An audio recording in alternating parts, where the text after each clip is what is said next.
आज मैं आपसे एक ऐसे वर्ड के बारे में डिस्कस करना चाहता हूँ जो बिल्कुल ही कॉमन है, जो सबसे ज़्यादा सुना जाता है, स्टैंडर्ड इंग्लिश जिसमें बोली जाती है, लेकिन हकीकत में आज तक आपको इसके बारे में, जो कि I.E. लिखा जाता है, इसके बारे में किसी ने रियल में आपको सही नॉलेज नहीं दी होगी। क्यों? ज़्यादातर लोग ये कहते हैं कि सर I.E. का मतलब होता है दैट इज, बस इतना बोला और बात ख़त्म। ऐसा नहीं है। I.E. एक्चुअली में पूरे इंग्लिश में, पूरे ग्रामर में कहीं पर भी आप सर्च करोगे, जितना देखोगे दैट इज या दैट इज टू से, दैट इज टू से या दैट इज, इससे ज़्यादा कुछ भी देखने को नहीं मिलेगा। लेकिन हकीकत क्या है? हकीकत ये है कि इसके 6 मीनिंग्स होते हैं। हम दैट इज टू से, that is, in other words, और रदर, और कॉमा, मोर प्रिसाइसली, मतलब और ज़्यादा दबाव देकर के बोला जाए, और ज़्यादा क्लियरली बोला जाए, बाई विच ही मीन्स या by which she means, by which it means, जो भी आप यहाँ पर लगा सकते हो। इतने सारे सेंस में I.E. का मतलब यूज़ होता है। मतलब अगर मैं I.E. को एक्सपेंड करूँ, अगर मैं इसको एक्सपेंड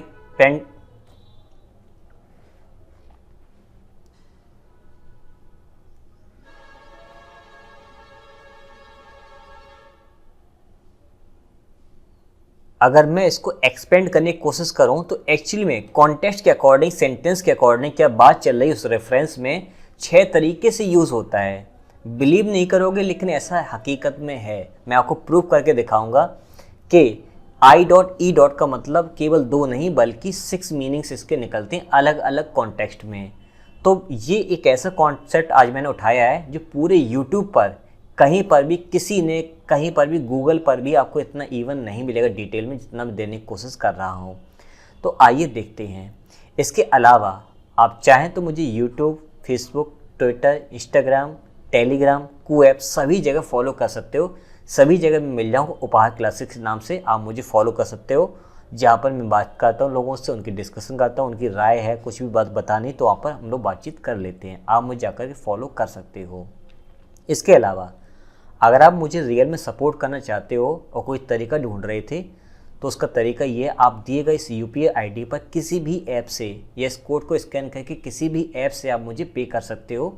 क्योंकि हर एक वीडियो के पीछे काफ़ी ज़्यादा मेहनत होती है, बहुत सारा खर्चा होता है, और आपको ऑब्वियसली मालूम है कितने सारे यूट्यूबर्स बन चुके हैं कि पेमेंट जो यूट्यूब से पहले बनती थी अब वो 10 गुना कम हो गई है। तो काफ़ी सारी चीज़ें होती हैं, कहने वाली नहीं होती हैं, इतना मुझे कहना भी नहीं चाहिए। अगर आपको लगता है मुझे सपोर्ट करना चाहिए सामने वाले इंसान को, तो आप ज़रूर सपोर्ट कर सकते हो। अब डिस्कस करें I.E. के बारे में। तो बेसिकली पहले एक बात ये समझिए, ये एक एब्रीविएशन है। एब्रीविएशन मतलब ये संक्षिप्त रूप है। इसके फुल फॉर्म क्या हो उसका या क्या होंगे, ये डिपेंड करेगा उस सेंटेंस का कॉन्टेक्स्ट। ठीक है, इस बात को आपको याद रखना है। Basically I.E. आया कहाँ से? ये I.E. जो है वो आपका लैटिन वर्ड है जिसका मतलब होता है एडेस्ट। इसको बोलते हैं हम लोग एडेस्ट बोलते हैं। एडेस्ट का मीनिंग होता है दैट इज।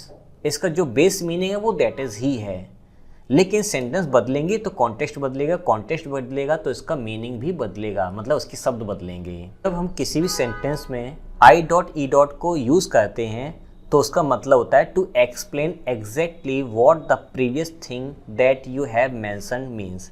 जो तुमने पहले बोला था ठीक वही चीज़ आगे मैं उसको फॉलो कर रहा हूँ, ठीक वही आगे मैं लेकर के चल रहा हूँ। ऑब्वियसली आपको मालूम है कि इसका मतलब एडेस्ट होता है, तो इसके कुछ मतलब ही देखने की कोशिश करते हैं। जैसे मैं सेंटेंस बोलने की कोशिश करूँ, the basic essentials of life, जो जीवन की जो बेसिक चीज़ें हैं, जो आवश्यक चीज़ें हैं, दैट इज़ हाउसिंग है, फूड है, वाटर है, ऐसी बहुत सारी चीज़ें हैं।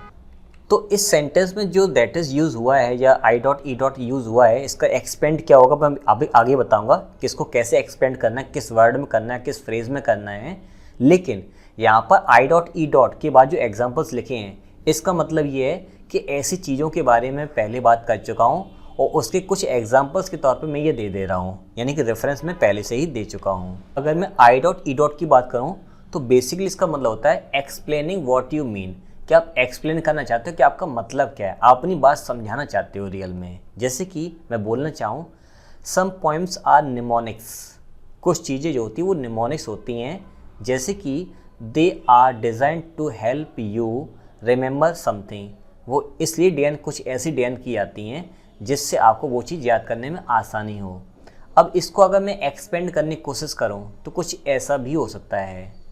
Poems, some poems are mnemonics, that is to say, मेरे कहने का मतलब ये है they are designed to help you remember something, कि आपको वो चीज़ कोई चीज़ याद हो जाए, उस तरह से डिज़ाइन की जाती हैं। हम चाहें तो इसको ऐसे ही बोल सकते हैं mnemonics poems, that is poems, mnemonic poems जो कि पोएम्स होती हैं, designed to help you remember something are an excellent way to learn lits. Clear? एक और देखो, लाइमरिक राइम स्कीम। लाइमरिक एक आपकी पोएम होती है, उसका एक तरीका होता है लिखने, जैसे सोनेट आपने सुना होगा, हैकू सुना होगा, ऐसे लाइमरिक भी होता है। तो अ लाइमरिक्स राइम स्कीम क्या होती है? AABBA। इन अदर वर्ड्स, मतलब अगर मैं इसको और अच्छी तरह समझाने की कोशिश करूँ या दूसरे शब्दों में बोलने की कोशिश करूँ, इसकी जगह मैं कुछ दूसरे वर्ड्स यूज़ करूँ, तो जितना मैंने अभी हिंदी में बोला है वो आपका ये लिखा है। In other words, the first, second and fifth line all rhyme with one another, यानी कि पहली, दूसरी और पांचवी एक दूसरे से मैच करती हैं, while the third and fourth have their on rhyme, लेकिन चौथी और जो आपकी तीसरी होती है उसकी राइम स्कीम अपनी अलग अलग होती हैं। तो देखिए किस तरह से यहाँ पर that is I dot E dot को चेंज किया गया बार बार अलग अलग शब्दों में, वो आपको फोकस करना है। ऐसी कुछ एग्जाम्पल्स और देखिए। In this exercise the reader is encourage to work out the meaning. Readers को एनकरेज किया गया है या किया जाता है कि वो मीनिंग भी निकाले, और रदर या फिर the range of meanings of the poem, या उस पोएम की क्या क्या मीनिंग हो सकते हैं या फिर वो निकाला जाए। और रदर का मतलब है या फिर वो ऐसा भी, इसका एक मतलब ये भी है। Clear? This is a poem about death. ये पोएम जो है वो मृत्यु के बारे में है, और मोर प्रिसाइसली डाइंग। और अगर मैं ज़्यादा सही तरह समझाने की कोशिश करूँ तो ये डाइंग या मरते हुए इंसान के लिए है। क्लियर?